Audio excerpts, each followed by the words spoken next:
بسم اللہ الرحمن الرحیم۔ کتاب سٹوریز چینل پر ہم آپ کو خوش آمدید کہتے ہیں۔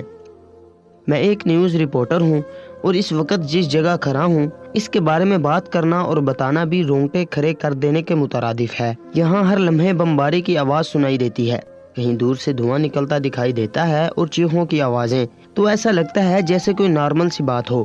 یہاں اپنی ڈیوٹی کے فرائض انجام دینا بہت ہی مشکل ہے، اور ایسے میں جو مناظر دیکھنے کو ملتے ہیں وہ بیان کرنا بھی دل تڑپا دینے کے برابر ہے۔ کہیں کسی بچے کی لاش پڑی ہوتی ہے تو کہیں کوئی بوڑھا اپنے جوان بیٹے کی میت پر ماتم کر رہا ہوتا ہے، کہیں عورتیں اپنے معصوم بچوں کو گود میں اٹھائے بھاگ رہی ہوتی ہیں۔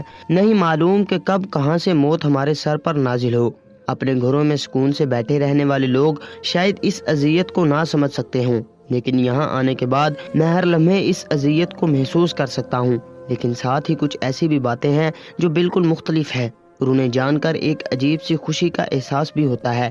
یہ ہماری ڈیوٹی کا حصہ ہے کہ ہمیں ایسی جگہوں کی کوریج بھی دینی پڑتی ہے تاکہ دنیا کو یہاں ہونے والے مظالم سے آگاہ رکھا جا سکے، ورنہ یہودی میڈیا تو ان مظالم کو دبانے اور چھپانے کے لیے اپنی آخری حدوں تک جانے کو تیار ہے۔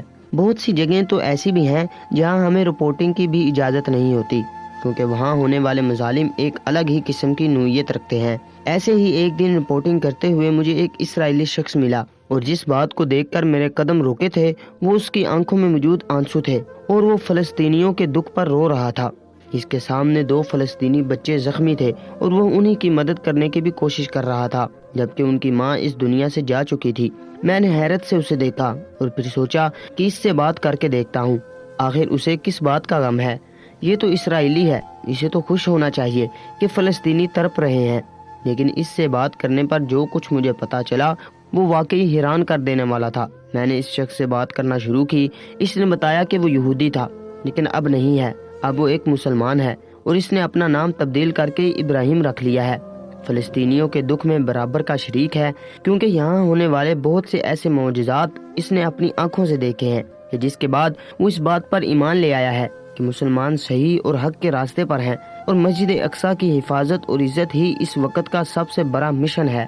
اس آدمی ابراہیم کی بات سن کر میں حیران ہوا کہ آخر اس نے ایسا کیا دیکھا ہے کہ جس کی وجہ سے اس نے نہ صرف اپنا دین تبدیل کر لیا ہے، بلکہ مسجد اقصی کے لیے اس کے دل میں اس قدر احترام پیدا ہو گیا ہے۔ میں نے اسے کہا کہ کیا کوئی ایسا خاص واقعہ ہے جس نے تمہارے دل میں اسلام اور مسلمانوں کے لیے ایسی محبت پیدا کر دی ہے؟ میری بات سن کر اس کی آنکھوں میں آنسو آ گئے اور وہ کہنے لگا، ہاں بالکل، کچھ ہی دنوں پہلے میری زندگی میں ایک ایسا واقعہ ہوا ہے جس نے سب کچھ بدل کر رکھ دیا ہے، یہاں تک کہ میرا دین اور ایمان بھی۔ اور پھر ابراہیم نے ایک ایسا واقعہ سنایا جسے سن کر واقعی میرا بھی ایمان تازہ ہو گیا اور رونگٹے کھڑے ہو گئے۔ ایک عورت کی ایسی داستان جس نے نہ صرف ابراہیم کو اسلام کے نقش قدم پر چلنے پر مجبور کر دیا تھا، بلکہ مجھے بھی دوبارہ سے اللہ اکبر کہنے پر مجبور کر دیا تھا۔ میرے اور ابراہیم کے درمیان جو بات چیت ہوئی اور جس طرح اس نے یہ واقعہ بیان کیا، میں اسی کے انداز میں پیش کر دیتا ہوں تاکہ آپ بھی اس واقعے کی اصل روح سے واقف ہو سکیں۔ اللہ رب العزت جسے چاہے عزت دے اور جسے چاہے ذلت۔ اس وقت اسرائیل دی گریٹ اسرائیل ہونے کے باوجود ذلت سے دوچار ہیں، جبکہ فلسطینی عوام کمزور ہونے کے باوجود بھی عزت حاصل کر رہی ہے، اور اس وقت تقریباً ساری ہی دنیا کی ہمدردیاں فلسطینیوں کے ساتھ ہیں، چاہے وہ ظاہری ہوں یا پھر پوشیدہ۔ ایسے میں ایک فلسطینی عورت کو دفن کرتے وقت جو واقعہ پیش آیا وہ پوری طرح سے دنیا کو حیران کر دینے والا ہے، اور واقعی ہی اس بات پر یقین آ جاتا ہے کہ اللہ تعالیٰ نے فلسطینیوں کے حق میں عزت لکھ دی ہے۔ اس کی تدفین کے وقت وہاں موجود لوگوں میں سے ایک میں بھی ہوں جو اس کہانی کو بیان کرنے جا رہا ہوں، کیونکہ اس کہانی نے میری زندگی بھی بدل کر رکھ دی ہے۔ جو کچھ اس کی تدفین کے وقت میں نے اپنی آنکھوں سے دیکھا، اس نے میری زندگی کے راستوں کو تبدیل کر دیا ہے۔ اسرائیل اور فلسطین کے درمیان جاری اس کشیدگی میں اب تک بہت کچھ وقوع پذیر ہو چکا ہے، لیکن اسرائیل اس وقت اپنے زخم چاٹ رہا ہے۔ اسرائیل پر حماس کے حملوں کے بعد اسرائیل نے اسے اسرائیل کا 9/11 کہا ہے اور حماس کے خلاف جنگ کا اعلان کر دیا ہے۔ خدشہ ہے کہ اسرائیل اب پوری تیاری اور طاقت کے ساتھ حملہ کرے گا اور غزہ پر مکمل طور پر قبضہ کر لے گا۔ اسرائیلی وزیر اعظم نیتن یاہو نے فلسطینیوں کو غزہ خالی کرنے کی دھمکی بھی دے رکھی ہے۔ جو کچھ فلسطین میں ہو رہا ہے وہ ڈھکا چھپا نہیں ہے۔ یہ اور بات ہے کہ اسرائیلی میڈیا اسے پوری طرح چھپانے اور دبانے کی کوشش کر رہا ہے، لیکن ظلم ایک حد تک ہی چھپایا جا سکتا ہے۔ اس کے بعد خود بخود مظلوم کی آواز ساری دنیا میں گونج اٹھتی ہے، اور کچھ ایسے ہی حالات فلسطین میں بھی ہیں۔ اب تک کے مسئلہ فلسطین کو جس طرح نظر انداز کیا گیا تھا، حماس کی ایک کارروائی سے ساری دنیا کی نظر اس مسئلے پر دوبارہ سے پڑ چکی ہے، اور اب لگتا ہے کہ یہ مسئلہ فلسطین حل ہو کر ہی رہے گا۔ لیکن اس دوران جو کچھ ہو رہا ہے وہ ناقابل یقین ہے۔ بہت سے ایسے واقعات رونما ہوئے ہیں جنہیں جان کر انسان کا ایمان تازہ ہو جاتا ہے۔ اسرائیلی فوجیں نہ صرف بزدل ہیں بلکہ وہ فلسطینیوں کے مقابلے میں خاک کے برابر بھی نہیں ہیں۔ فلسطینی عوام کلمہ گو ہیں، اور کلمہ پڑھنے والا موت سے نہیں ڈرتا۔ وہ جانتا ہے کہ حق کے راستے پر مرنا شہادت کے برابر ہے، اور یہ واقعہ بھی کچھ ایسا ہی ہے جو میں بیان کرنے جا رہا ہوں۔ یہودی میڈیا اسے چھپانے کی ناکام کوشش کر رہا ہے، لیکن سوشل میڈیا کے زمانے میں ایسی باتیں چھپتی نہیں ہیں۔ پچھلے ایک ہفتے سے اسرائیلیوں کی جو بربریت جاری ہے، وہ نہ صرف غزہ کی پٹی میں گھس کر غیر انسانی کارروائیاں کر رہے ہیں، بلکہ ان کا سلوک بھی کچھ ایسا ہی ہے۔ یہ اور بات ہے کہ اس جنگ کو لے کر اسرائیلی عوام شاید اسرائیلی حکومت کی حمایت نہیں کر رہے ہیں، کیونکہ نقصان تو دونوں طرف کی عوام کا ہی ہے۔ اس جنگ سے فلسطین کو آزادی ملے گی اور اسرائیل کو کچھ بھی حاصل نہیں ہوگا، لیکن اسرائیلی فوج جارحیت اور تشدد جیسے واقعات میں اس وقت ہر فوج کو پیچھے چھوڑ چکی ہے۔ انہوں نے انسانیت سوز مظالم کی انتہا کر دی ہے، اور ایسے ہی جمعرات کی ایک رات کچھ اسرائیلی فوج الخیل کے علاقے میں فلسطینیوں کے گھروں پر زبردستی کے چھاپے مارنے لگی۔ ان چھاپوں کا مقصد صرف اور صرف فلسطینیوں کی مشکلات میں اضافہ کرنا اور انہیں ذہنی طور پر اذیت پہنچانا تھا۔ ایسے میں 4 پولیس اہلکار ایک ایسے فلسطینی گھر میں داخل ہوئے جہاں صرف 4 عورتیں موجود تھیں۔ یہ گھر ایک مذہبی رہنما کا تھا، اور اسرائیلی فوجی اس بات سے واقف تھے، اور شاید اسی لیے وہ جان بوجھ کر صحیح موقع پر اس گھر میں داخل ہوئے تھے جب گھر میں کوئی مرد موجود نہیں تھا۔ رات کے اندھیرے میں اس طرح کسی کے گھر میں گھسنا بین الاقوامی طور پر انسانیت کے حقوق کی خلاف ورزی ہے، لیکن اسرائیل نے ہر طرح کے قانون کی دھجیاں اڑا رکھی ہیں۔ اسرائیل نے تو اقوام متحدہ کی طرف سے دی جانے والی ہدایات کو بھی ہوا میں اڑا دیا ہے۔ جب وہ 4 فوجی زبردستی گھر میں داخل ہوئے تو گھر میں اس وقت کوئی مرد نہیں تھا۔ وہ 4 پولیس اہلکار اپنی وردی کے نشے میں چور تھے اور بھول چکے تھے کہ عورت کی حرمت کیا ہوتی ہے۔ دراصل اسرائیلی یہودی معاشرے میں عورت کی نہ ہی عزت ہے اور نہ ہی کوئی حیثیت۔ شاید وہ فلسطینیوں کی ماں بہنوں کو بھی اپنی عورتوں جیسا ہی سمجھ بیٹھے ہیں۔ یہ جان کر آپ دنگ رہ جائیں گے کہ اسرائیل میں عورتوں کو عزت کے نام پر کچھ بھی حاصل نہیں ہے، یہاں تک کہ شادی کا تحفظ بھی حاصل نہیں ہے۔ اگر کسی عورت کو طلاق ہو جائے تو وہ دوبارہ شادی نہیں کر سکتی۔ اس کی شادی کی صرف ایک ہی صورت ممکن ہے کہ اگر اس کے شوہر کا ہی کوئی بھائی اس سے شادی کرے۔ ایسے معاشرے میں ایک عورت کے لیے جینا کس قدر مشکل ہے، اور پھر وہاں پیدا ہونے والے یہودی کس طرح کے ہوں گے، اس کا اندازہ لگانا زیادہ مشکل نہیں ہے۔ جان بوجھ کر ان 4 فوجیوں نے ان عورتوں کے گھر میں گھس کر ہراساں کرنا شروع کر دیا۔ دہشت گردوں کا نام لے کر انہیں زبردستی تلاشی دینے پر مجبور کیا، جبکہ وہاں کوئی دہشت گرد نہیں تھا۔ یہ تو بس زبردستی تھی جو وہ معصوم فلسطینیوں کے ساتھ آئے دن کرتے رہتے تھے۔ وہ عورتیں بہت ہی زیادہ پریشان ہو گئی تھی کیونکہ گھر میں کوئی مرد نہیں تھا، لیکن فلسطینی عورتیں بہت ہی باہمت ہوتی ہیں۔ ان میں سے ایک عورت نے کرکدار لہجے میں کہا کہ ہم بغیر مرد کے کوئی تلاشی نہیں دے سکتے، ویسے بھی تم 4 مرد ہو، اگر تمہارے ساتھ کوئی لیڈی پولیس افسر ہے تو تم تلاشی لے سکتے ہو۔ ایک عورت کا ایک مخالف فوجی سے اس انداز میں بات کرنا ہی یہ بتا دیتا ہے کہ وہ کس قدر بہادر اور باہمت شخص کی اولاد ہوگی۔ یہ سن کر وہ اسرائیلی فوجی زور سے ہنسا اور کہنے لگا کہ ہمارے ساتھ کوئی عورت نہیں ہے، لیکن ہم مرد ہی تم عورتوں کی تلاشی لینے کے لیے کافی ہیں۔ تم لوگ ہمارے غلام ہو، اور غلاموں کی زبان اتنی لمبی نہیں ہونی چاہیے، ہم چاہیں تو تمہیں چونٹی کی طرح مسل کر رکھ دیں۔ اس نے باہر کی طرف آواز دی تو ان کا ایک فوجی 4 بڑے بڑے شکاری کتوں کے ساتھ اندر داخل ہوا۔ اس فوجی نے اپنی بندوق اس عورت کے سر پر رکھی اور کہنے لگا کہ اگر تم نے تلاشی نہ دی تو ان 4 کتوں کو تم لوگوں پر چھوڑ دیا جائے گا، اور اس کے بعد تمہارے لیے اپنی جان بچانا مشکل ہو جائے گا۔ اتنے بڑے کالے کتے دیکھ کر وہ عورتیں گھبرا گئی۔ ان کے ساتھ 2 چھوٹے بچے بھی موجود تھے جو سہم کر اپنی ماؤں سے چمٹ گئے تھے۔ زبردستی ان عورتوں کو الگ الگ کمروں میں لے جایا گیا اور ہر اہلکار نے علیحدہ علیحدہ ان کی تلاشی لینے کا سلسلہ شروع کیا۔ لیکن بات تو اس وقت خراب ہوئی جب تلاشی کے نام پر اسرائیلی فوجیوں نے وہ حرکت کی کہ جس کے بارے میں شاید تصور بھی نہیں کیا جا سکتا۔ جس عورت نے اسرائیلی فوجی کی غیرت کو للکارا تھا، اس فوجی نے بدلہ لینے کی ٹھانی اور اس عورت سے مطالبہ کرنے لگا کہ وہ پوری طرح بھرنا ہو کر اپنی تلاشی دے۔ اس عورت نے صاف انکار کر دیا اور کہنے لگی ہم پردے دار عورتیں ہیں، ہم تمہارے سامنے اپنا حجاب بھی نہیں اتار سکتی۔ تو پھر برہنہ ہونا بہت دور کی بات ہے۔ کوئی بھی مسلمان عورت کسی غیر مرد کے سامنے بے حجاب ہونے کے بارے میں تصور بھی نہیں کر سکتی، اور فلسطینی عورت نے وہی جواب دیا جو شاید کوئی بھی مسلمان عورت دیتی، لیکن جو ہمت فلسطینی عورت نے دکھائی تھی وہ ہمت بہت کم عورتوں میں ہوتی ہے، کیونکہ وہ کسی اور کے سامنے نہیں بلکہ اسرائیلی فوجی کے سامنے اپنے حق میں اپنا دفاع کر رہی تھی۔ یہ سننا تھا کہ اسرائیلی فوجی کو غصہ آ گیا۔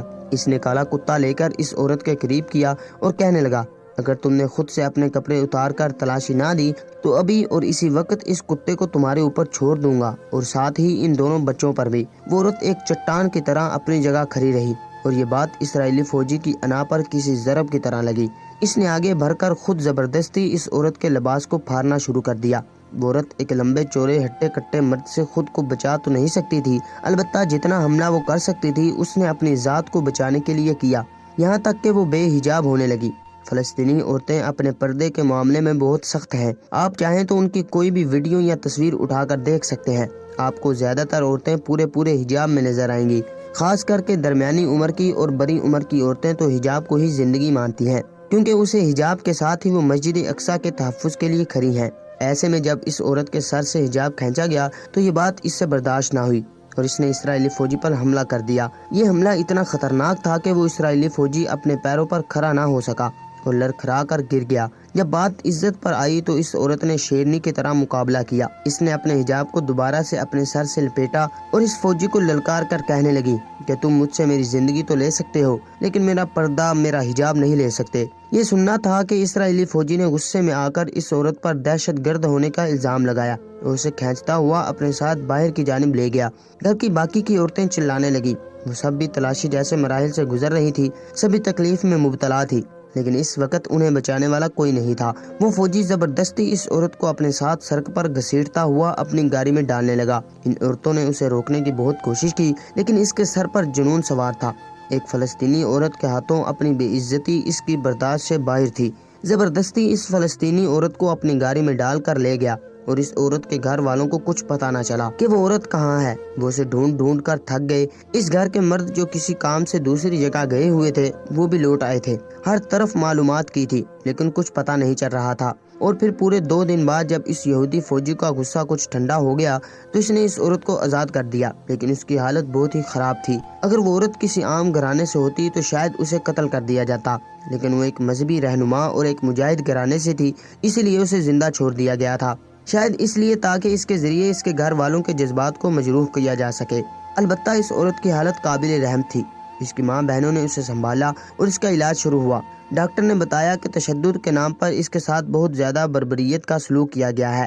2 دن تک ICU میں رہنے کے بعد وہ عورت کچھ قابل ہوئی تو اس نے بتایا کہ جان بوجھ کر اسے لے جایا گیا تھا، صرف اس لیے تاکہ اس جیسی دوسری عورتیں آئندہ اپنے حجاب کی حفاظت کا خیال بھی دل سے نکال دیں۔ اس کے ساتھ زور زبردستی کی گئی تھی تو اس کے حجاب کو زبردستی الگ کیا گیا تھا۔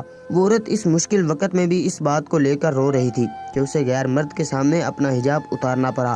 مزید 2 دن اور وہ عورت ICU میں رہی، لیکن اس کی حالت نہ سنبھلی۔ شاید جسم پر موجود زخموں سے کہیں زیادہ زخم اس کی روح پر لگے تھے، جو 2 دن اس نے قید میں گزارے تھے۔ اسے بھوکا پیاسا رکھا گیا تھا۔ 5ویں دن جا کر اس عورت کا انتقال ہو گیا۔ سارا علاقہ مکین یہ بات اچھی طرح جانتے تھے کہ نجوہ دہشت گرد نہیں تھی، وہ ایک معصوم عورت تھی جو اپنے گھر میں اپنے 2 چھوٹے بچوں، اپنی 2 بہنوں اور ماں کے ساتھ ایک پرسکون زندگی گزار رہی تھی۔ اس کا تو دور دور تک کسی دہشت گردی سے کوئی تعلق بھی نہیں تھا، اور اگر اسے مارا گیا تھا تو صرف اس لیے کہ اس نے اپنے حجاب اور اپنے ایمان کی حفاظت کرنے کی کوشش کی تھی۔ لیکن ان یہودیوں کو نہ ہی کسی کا ڈر تھا اور نہ ہی خوف، اس لیے وہ کھلے عام نہ صرف غلط کام کر رہے تھے بلکہ بے دھڑک معصوم لوگوں کی جانیں بھی لے رہے تھے۔ امریکہ کی حمایت حاصل ہونے کی وجہ سے اسرائیل کے قدم بہت زیادہ مضبوط ہو چکے ہیں۔ وہ خود کو سپر پاور ہی سمجھنے لگا ہے، اس لیے معصوم فلسطینیوں کے لیے مشکلات کھڑی کر رہا ہے۔ اس عورت کے مرتے ہی سارے علاقے میں غم و غصے کی لہر دور گئی۔ فضا میں اسرائیلی طیاروں کی گن گرج سنائی دے رہی تھی تو کہیں سے بمباری کی آواز آ رہی تھی۔ ایسا لگ رہا تھا کہ اب اگلی باری اسی علاقے کی آنے والی ہے۔ زمین لرز رہی تھی، ساتھ ہی لوگ بھی سہمے ہوئے لرز رہے تھے، اور ایسے میں نجوہ کی لاش ان عورتوں کے لیے ایک بہت بڑا دکھ تھی۔ اگلی صبح جا کر بمباری میں کچھ کمی آئی اور نجوہ کی تدفین کے لیے لوگ جمع ہونا شروع ہو گئے۔ اسے غسل دیا گیا۔ اس کا چہرہ 14ویں کے چاند کی طرح چمک رہا تھا، البتہ جسم پر جگہ جگہ زخم موجود تھے۔ سب جانتے تھے کہ اسے بے قصور مارا گیا ہے، لیکن یہاں یہ بات بہت عام تھی اور دوسرے ہی روز کوئی فلسطینی شہید ہو جاتا تھا۔ یہاں موت ہر وقت تاغ لگائے بیٹھی تھی، کبھی کوئی بچہ تو کبھی بوڑھا اور کبھی کوئی جوان۔ اگلے پل کا کچھ پتہ نہیں ہوتا تھا کہ کب کون اپنے پیاروں سے جدا ہو جائے۔ اس عورت کے دونوں معصوم بچے چیخیں مار مار کر رو رہے تھے۔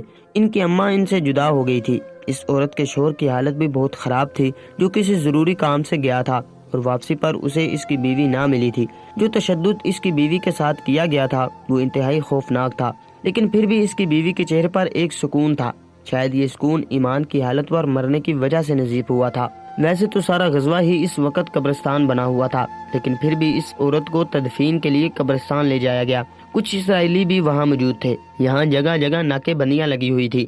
بزدل اسرائیلی بہادر فلسطینیوں سے اس قدر خوف کھاتے تھے کہ جگہ جگہ اپنے فوجی پہرے لگائے ہوئے تھے۔ قبر کی کھدائی شروع ہوئی۔ بہت ہی دل سوز منظر تھا۔ وہ عورت جو کفن میں لپٹی ہوئی تھی، اس کے 2 معصوم بچے ابھی بھی اپنی ماں سے چمٹ کر رو رہے تھے۔ اس عورت کی دونوں بہنیں اور اماں بھی وہیں موجود تھے۔ شوہر کھدائی کے کام میں لگا ہوا تھا اور ایسے میں وہاں موجود لوگ اس کے حق میں دعائیں کر رہے تھے کہ تبھی ایک ایسا واقعہ رونما ہوا کہ وہاں موجود ہر شخص کی آنکھ کھلی کی کھلی رہ گئی۔ جیسے ہی قبر پوری طرح تیار ہوئی تو اچانک ہی اس میں سے ایسی خوشبو آنی شروع ہوئی کہ وہاں موجود ہر شخص ہکا بکا رہ گیا۔ ہر کوئی اس خوشبو کو محسوس کر سکتا تھا۔ ایسا لگ رہا تھا جیسے کسی نے اس قبر کو پھولوں سے مہکا دیا ہو۔ اور جب اس عورت کو قبر کے اندر اتارا گیا تو قبر کے اندر اس قدر ٹھنڈک کا احساس تھا جیسے کہیں سے ٹھنڈی ہوا آ رہی ہو۔ ساری زندگی پردے کی گرمی برداشت کرنے والی عورت کی قبر اس قدر ٹھنڈی تھی کہ جس کی کوئی مثال نہیں ملتی۔ اس عورت نے اپنے آپ کو ساری زندگی نامحرموں سے محفوظ رکھا تھا اور اسے اس کا نعم البدل مل گیا تھا۔ جس پردے کی خاطر اس نے اپنی جان گنوائی تھی، اس کا وہ پردہ رائگاں نہیں گیا تھا۔ مجھے سمیت وہاں موجود تمام اسرائیلی یہ منظر دیکھ کر ہکا بکا رہ گئے تھے۔ ہمیں اپنی آنکھوں پر، اپنی عقل پر یقین نہیں آ رہا تھا۔ آج تک ہم ان فلسطینیوں کو بیوقوف سمجھتے رہے تھے جو دین اور پردے کے نام پر اپنے سر کٹواتے آئے تھے اور اپنی زمین کے لیے اپنی جانوں کے نذرانے پیش کر رہے تھے۔ لیکن آج یہ منظر دیکھ کر ہمیں سمجھ آ گیا تھا کہ ہم نے کس قدر خسارے کا سودا کیا ہے۔ وہاں موجود عورتوں کے منہ پر جو ذکر ربی تھا وہ ان کے چہروں کو سکون بخش رہا تھا، لیکن ہمارے دلوں میں بے چینی نے گھر کر لیا تھا۔ اسی وقت میں نے کلمہ پڑھا اور دل سے اسلام کو قبول کر لیا، کیونکہ میں جان گیا تھا کہ یہ وہ سچا مذہب ہے جس کے لیے یہ لوگ اپنی جان گنوانے سے بھی اجتناب نہیں کرتے۔ یہ کہہ کر ابراہیم نے اپنی بات ختم کی تھی اور اس کی آنکھوں سے اشک بہہ رہے تھے۔ میں خود یہ سب کچھ سن کر شوکڈ رہ گیا تھا کہ کس طرح ایک مسلمان عورت نے پردے کے لیے آواز اٹھائی تھی اور اس راستے پر شہید ہو گئی تھی، اور ایک وہ مسلمان عورتیں ہیں جو آزادی سے اسلام پر عمل کر سکتی ہیں، لیکن اس کے باوجود بھی وہ مغربی تہذیب کو اپنے قریب اور دین اسلام سے دوری اختیار کر چکی ہیں۔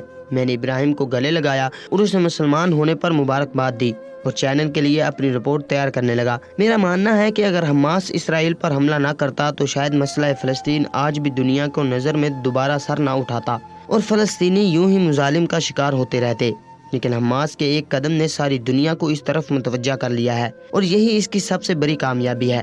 اسرائیل کے ناقابل شکست ہونے کے تصور کو حماس نے دفن کر دیا ہے۔ لہذا یہ وقت نہ صرف حماس بلکہ امت مسلمہ کا حوصلہ اور ہمت بڑھانے کا وقت ہے، خوف اور مایوسی پھیلانے کا نہیں۔ اس وقت حکومتی اور شخصی سطح پر حماس کی مدد کرنے والے تمام مسلمانوں کو کمر بستہ ہونا چاہیے اور ہمیں اپنے ان تمام فلسطینی بہن بھائیوں کے حق میں دعا کرنی چاہیے جو دین اسلام کی بقا اور اپنی عزت کی حفاظت کے لیے سر دھر کی بازی لگانے کو تیار ہیں لیکن سر جھکانے کو راضی نہیں۔ جو شہید ہو چکے ہیں انہوں نے بڑا رتبہ پا لیا ہے اور جو غازی ہیں ان کی عزت ہمارے دلوں میں تا حیات رہے گی۔ سارے مسلم ممالک کو اس وقت اتحاد کی ضرورت ہے اور متحد ہو کر فلسطینیوں کی مدد کرنا ہی ہمارا پیشہ ہونا چاہیے۔